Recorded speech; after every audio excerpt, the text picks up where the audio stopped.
Ya, kita bertemu lagi sekarang pada bab 2, yaitu tentang ketahanan pangan.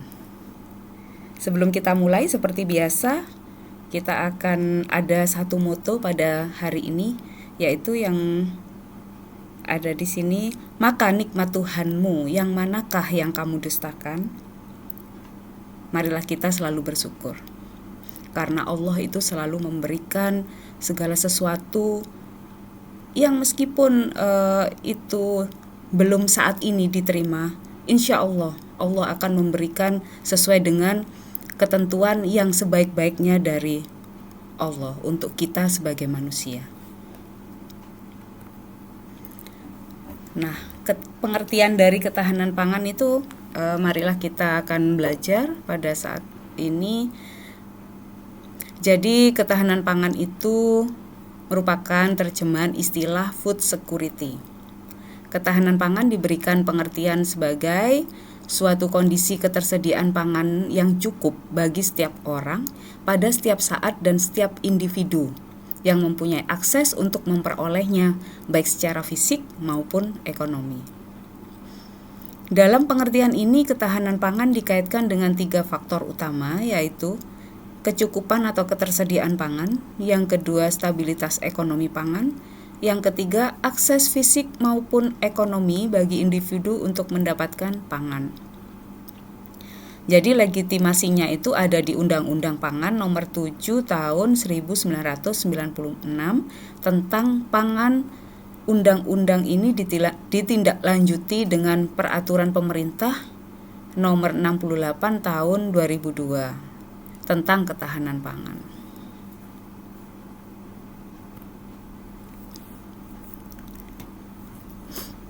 Ketahanan pangan itu terkait dengan mata rantai sistem pangan dan gizi, mulai dari distribusi, produksi, konsumsi, dan status gizi.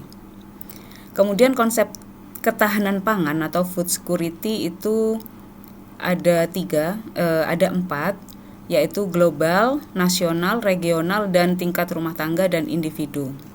Itu sesuai dengan tingkatannya. Ketahanan pangan rumah tangga didefinisikan dalam beberapa alternatif rumusan.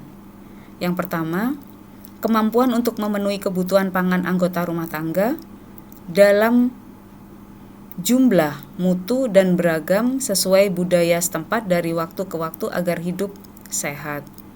Yang kedua, kemampuan rumah tangga untuk mencukupi pangan anggotanya dari produk sendiri dan atau membeli dari waktu ke waktu agar dapat hidup sehat. Yang ketiga, kemampuan rumah tangga untuk memenuhi kecukupan pangan anggotanya dari waktu ke waktu agar hidup sehat. Itu diambil dari Sudrajat tahun 2004. Nah, tentang Undang-Undang Nomor 7 Tahun 1996 yang tadi sudah kita sempat singgung di depan, pangan itu adalah segala sesuatu yang berasal dari sumber hayati dan air, baik yang diolah maupun yang tidak diolah, yang diperuntukkan sebagai makanan dan minuman bagi konsumsi manusia, termasuk bahan tambahan pangan, bahan baku pangan, dan bahan lain yang digunakan dalam proses penyiapan, pengolahan, atau pembuatan makanan dan minuman. Pangan olahan itu adalah makanan atau minuman hasil proses dengan cara atau metode tertentu dengan atau tanpa bahan tambahan.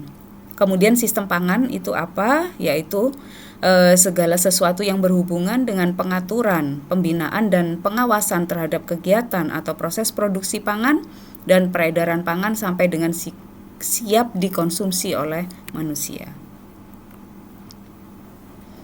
Kemudian ada mutu pangan, ada gizi pangan, ada kemasan pangan, ketahanan pangan. Nah, nanti lebih lengkapnya bisa melihat di e-study. Jadi adik-adik nanti bisa ada linknya ya nanti ya. Nah, sekarang kita bicara tentang fungsi pangan. Nah, di sini ada gambar. Nah, ini adiknya ini sedang makan semangka nih, besar banget semangkanya nih. Ini artinya bahwa aku sehat karena panganku cukup, beragam, bergizi seimbang, aman dan halal. Nah, inilah fungsi pangan. Jadi ibaratnya itu kita itu sangat cukup dengan pangan, ini bergizi makanannya dan seimbang, aman dan halal. Jadi fungsi pangan yang utama itu bagi manusia adalah untuk memenuhi kebutuhan zat-zat gizi tubuh sesuai dengan jenis kelamin, usia, aktivitas fisik, dan bobot tubuh, dan yang lebih utama adalah mencapai tingkat kesehatan dan kebugaran yang optimal. Fungsi pangan yang demikian dikenal dengan istilah fungsi primer. Kemudian ada fungsi sekunder. Apa itu fungsi sekunder? Yaitu jika pangan tersebut memiliki penampakan dan cita rasa yang baik untuk memenuhi selera konsumen baik khusus maupun secara umum. Kemudian ada lagi fungsi tersier, yaitu fungsi pangan juga harus memiliki fungsi fisiologis tertentu bagi tubuh. Kemudian, itu yang dinamakan fungsi tersier.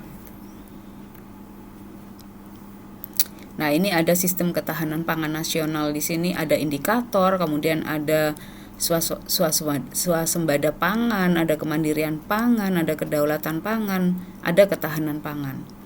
Kemudian ada ruang lingkupnya, sasaran, strategi, outputnya apa, outcome-nya apa. Nah, nanti akan lebih jelas di study.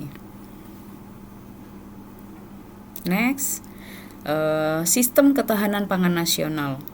Nah, di sini ada bagan di sini.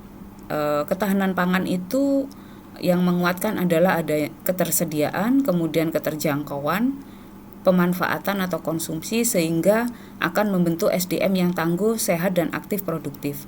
Nah, ketahanan pangan itu sumber dayanya apa saja? Ada lahan, air, SDM, teknologi, kelembagaan, budaya. Nah, kemudian di situ juga ada pasar pangan dari dalam negeri dan luar negeri yang mempengaruhi ketahanan pangan. Nah, ini ada stabilitas pangan. Itu yang mempengaruhi apa saja sih? Yang dipengaruhi oleh stabilitas pangan, yaitu ketersediaan pangan atau food availability, kemudian ada akses pangan atau distribusi, food access, kemudian ada penyerapan pangan atau konsumsi, yaitu food utilization. Nah, ketersediaan pangan itu dipengaruhi oleh apa saja? Ada produksi, kemudian pasokan pangan dari luar atau impor, kemudian cadangan pangan, bantuan pangan gitu kan. Kemudian sarana prasarana pemasaran. Nah, dari ketersediaan pangan ini nantinya akan bisa kita pelajari lebih lanjut. Di situ nanti kita akan juga belajar tentang apa yang menghubungkan antara jumlah penduduk, luas panen produktivitas, juga diversifikasi produk terhadap ketersediaan pangan per kapita. Kemudian akses pangan. Nah, akses pangan ini ada dua yang memberikan akses, yaitu dari bukan hanya dua, ternyata ada beberapa, yaitu akses ekonomi, akses fisik, kemudian ada akses sosial. Nah, ini ada beberapa faktor yang mempengaruhi. Akses ekonomi itu adalah pendapatan, kemudian kesempatan kerja, kemudian harga pangan. Akses fisik yang mempengaruhi adalah sarana prasarana perhubungan, kemudian infrastruktur pedesaan. Akses sosial ada preferensi terhadap jenis pangan dan pendidikan. Itu akan mempengaruhi akses sosial yang juga akan mempengaruhi akses pangan. Kemudian tidak adanya konflik, perang, bencana dan lain-lain, sehingga ketika berhubungan dengan akses pangan itu tidak akan mempengaruhi lebih lanjut. Kemudian penyerapan pangan. Penyerapan pangan di sini beberapa faktor yang mempengaruhi, yaitu konsumsi, yaitu kecukupan energi, kecukupan gizi, kemudian diversifikasi pangan, keamanan pangan. Nah, ada beberapa juga yang dari fasilitas dan layanan kesehatan, kemudian sanitasi dan ketersediaan air, pengetahuan ibu rumah tangga, outcome nutrisi dan kesehatan. Nah, itu semuanya ada hubungannya dengan konsumsi sehingga nantinya juga akan mempengaruhi penyerapan pangan. Kerentanan pangan. Nah, ini yang mempengaruhi, yang pertama ada gangguan iklim, hama dan penyakit tanaman, bencana dan konflik. Nah, untuk bab 2 sudah kita cukupkan. Untuk sampai di kerentanan pangan, kita akan berlanjut untuk bab ketiga next minggu depan. Terima kasih. Assalamualaikum warahmatullahi wabarakatuh.